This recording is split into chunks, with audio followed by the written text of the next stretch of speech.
In the last video, we learned all about the basics of goals, strategies for better goals, and the benefits of goals.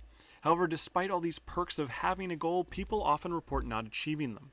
Research suggests that 60% of people make New Year's resolutions, but only 8% actually achieve them. So what are the barriers? Think about your own goals you have set in the past. What got in your way? The lists of things you are coming up with are termed perceived barriers and represent your mental representations of obstacles. They're also called perceived because they can be real or imagined. They don't necessarily need to exist in reality. They are just as effective barriers if they are in your own head. These perceptions are also informed by our past experience and can change with future experiences.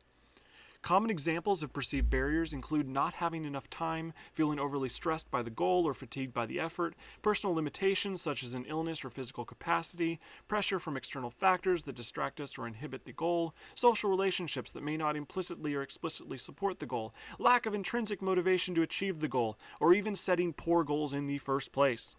Of this list, can you guess what is the most commonly reported goal? If you guessed not enough time, you are correct. However, lack of time is a perfect example of the perceived part of perceived barriers.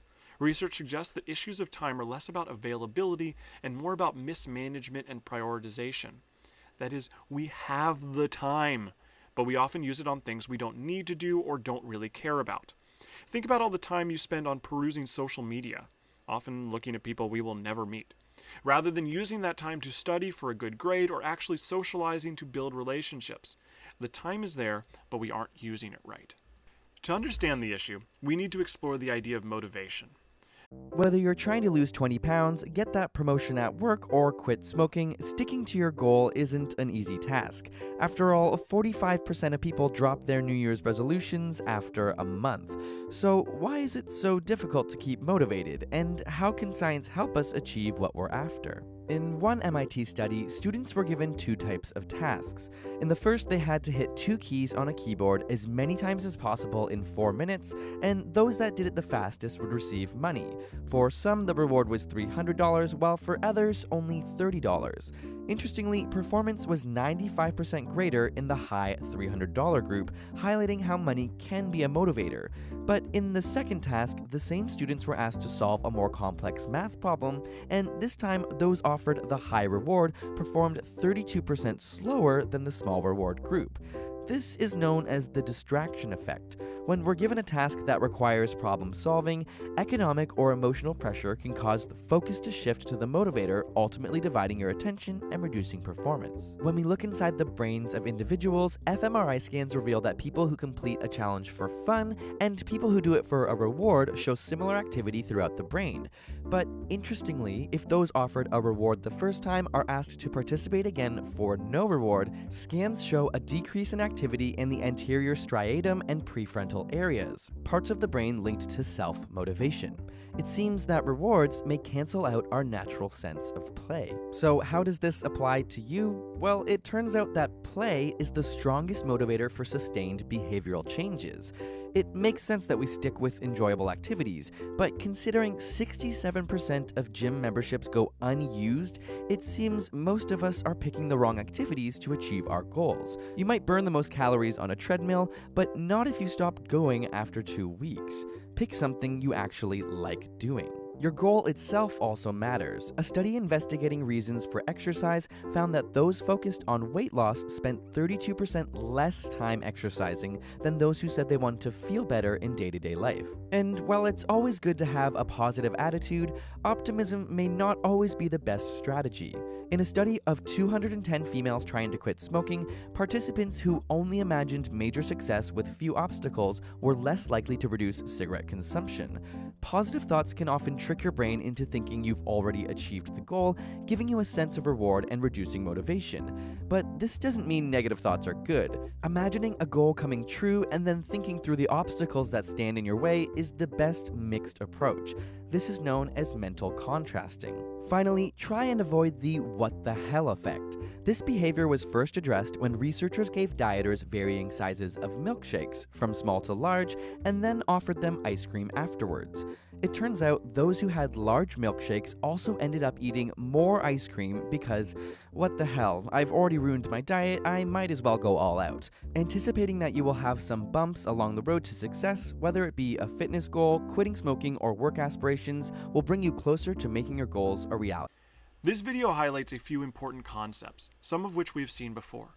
For instance, we learned a few weeks ago that unrealistic optimism can be detrimental, but we also want to believe in our own capacity to overcome these hurdles. This video also discussed issues of enjoyment and problems with external rewards.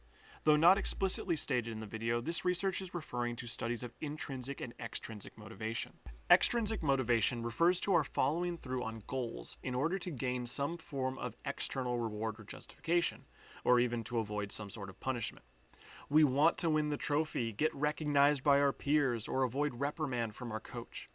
Intrinsic motivation, on the other hand, refers to following through on goals because we feel an internal desire to succeed at the task or feel some personal satisfaction from the activity. Basically, research found that on the spectrum of things that you do only for other people, like being forced to complete a task by your boss, versus things you do completely for yourself, like that nice art project, well, people are more likely to prioritize their intrinsic motivations if possible. That is, people feel greater intensity and persistence for the things they internally care about seeing accomplished. Of course, if your boss is standing over you, we will do the task for them, but the moment they are gone, we will return to that enjoyable activity. Therefore, researchers were interested in what factors help build intrinsic motivation.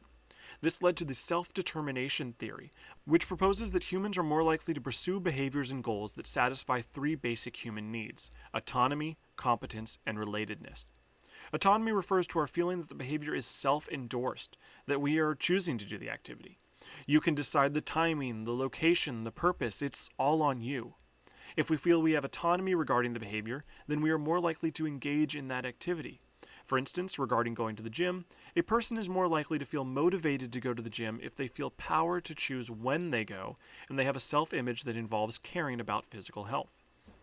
The second basic need is competence, which reflects a person's belief that they are capable and can gain mastery of the activity.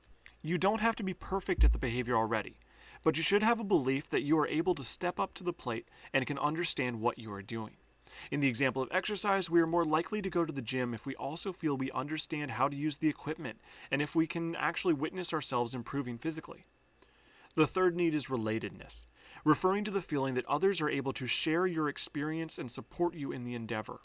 For instance, you might have friends that are willing to join you at the gym. In this case, you have specific accountability that helps you feel motivated. But relatedness also refers to general feeling that people appreciate and agree with the behavior. We want to feel that others have positive esteem towards our actions and are more likely to pursue the behaviors people support more than the ones they do not. It's important to note that motivation does not necessarily determine whether we will avoid relapse.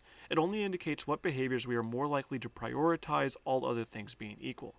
Your professor giving you an external deadline to submit a paper is very likely to get you to accomplish that activity, but you're also more likely to allow yourself excuses to avoid writing and instead hang out with friends or do those other activities that have greater feelings of autonomy, competence, and relatedness. Thus, whenever you are choosing a goal or feeling less motivated, think about how the activity will inform these three needs. Are there ways you can alter the activity to feel more autonomous? Are there specific issues you feel less than competent at, and how can you work around those? Do other people support or want to join you in the task? Adding these specifics will inevitably help.